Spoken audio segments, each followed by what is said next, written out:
lié au moteur de rendu Blender, donc en l'occurrence Cycle, puisque c'est celui que nous avons choisi. Je suis donc sur ma scène où j'ai commencé à réaliser un éclairage.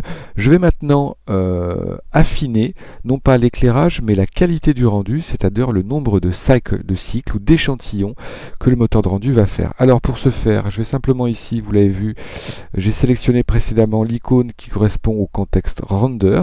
Vous allez trouver ici les parties les plus importantes, les éléments les plus importants de ce rendu. Vous connaissez déjà cette première fenêtre ici, ce premier petit onglet, c'est le choix du moteur de rendu. J'ai donc choisi de faire ce calcul par le CPU et donc le processeur de la machine. Et juste en dessous, j'ai, on va dire, les paramètres les plus importants de Cycles qui sont sampling, donc le nombre d'échantillons et la méthode de calcul. Alors on passera sur la méthode de calcul, c'est un peu compliqué. Par contre, le nombre d'échantillons est très important. Vous avez deux paramètres différents, un pour le rendu définitif et un pour le viewport, c'est-à-dire le nombre d'échantillons à calculer dans la vue 3D. Pour l'instant, le viewport est à 32.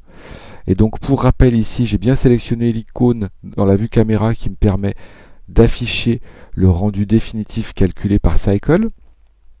Et je vais pouvoir ici manipuler le nombre d'échantillons, donc ici en rendu interactif.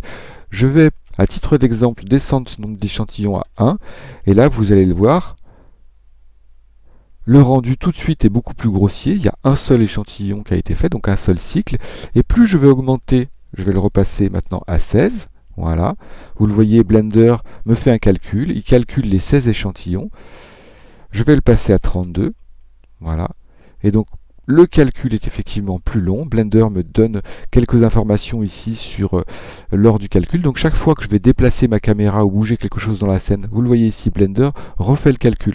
Alors chose importante, si vous laissez activer cette icône, ça peut figer un peu le logiciel parce qu'en fait il est pris par le calcul que vous lui demandez dans la vue 3D. Donc si vous voulez manipuler votre interface de façon un peu plus fluide et si vous n'avez pas besoin de voir le résultat de ce rendu définitif, vous pouvez simplement ici choisir un autre mode de vue pour la vue interactive 3D.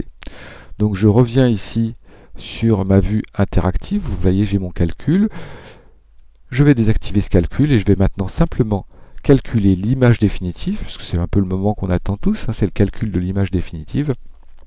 Et pour ce faire, je vais simplement aller ici dans mon menu général et demander à Blender d'effectuer le rendu. Alors au préalable, vous disiez, on va cliquer sur rendu, non pas tout à fait, je vais quand même choisir quelques options, puisque je vais choisir la taille de mon image définitive. Alors pour ça, je vais aller sur l'icône qui représente l'imprimante, voilà, c'est une petite icône de l'imprimante, et là il s'agit des paramètres qui participent au calcul final, donc la taille de l'image, son aspect ratio, et effectivement ici on le voit ici, quelques options d'animation, l'image de départ, l'image de fin.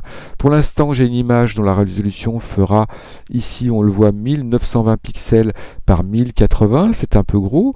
Je peux choisir en pourcentage ici la taille de mon image définitive, donc je vais baisser.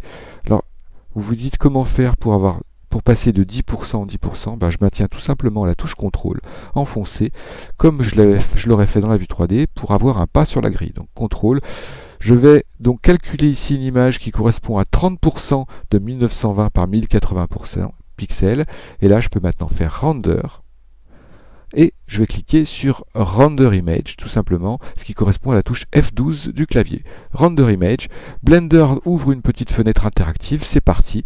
Et là, Blender me lance bien un calcul de l'image définitive, non pas avec les 32 échantillons demandés pour la vue interactive, mais bien avec les 128 échantillons qui étaient spécifiés dans les paramètres de rendu de la scène. Donc je vais attendre quelques secondes que Blender finisse de calculer cette image, c'est presque terminé.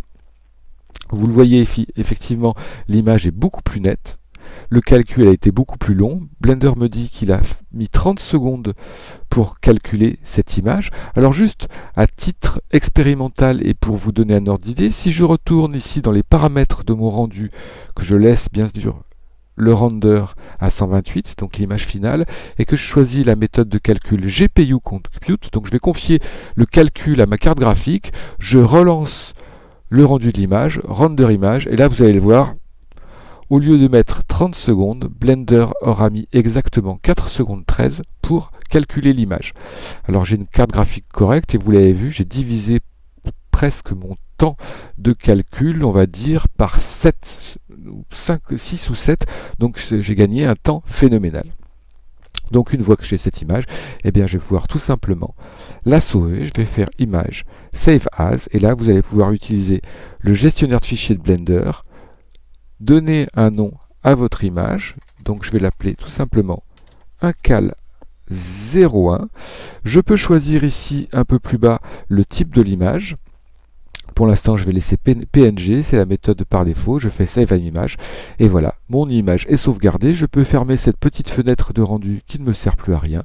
Et je peux, si je le souhaite, aller dans le dossier qui contient mon projet. Encore faut-il que je le retrouve. Voilà. Et j'ai bien ici, vous voyez, mon image qui s'appelle uncal1 et qui a été sauvé sur le disque. Et je vous donne rendez-vous dans une séquence suivante pour faire connaissance avec le système de nodes de Blender. Ce sera une toute petite introduction qui nous permettra d'aller plus loin par la suite dans d'autres exercices.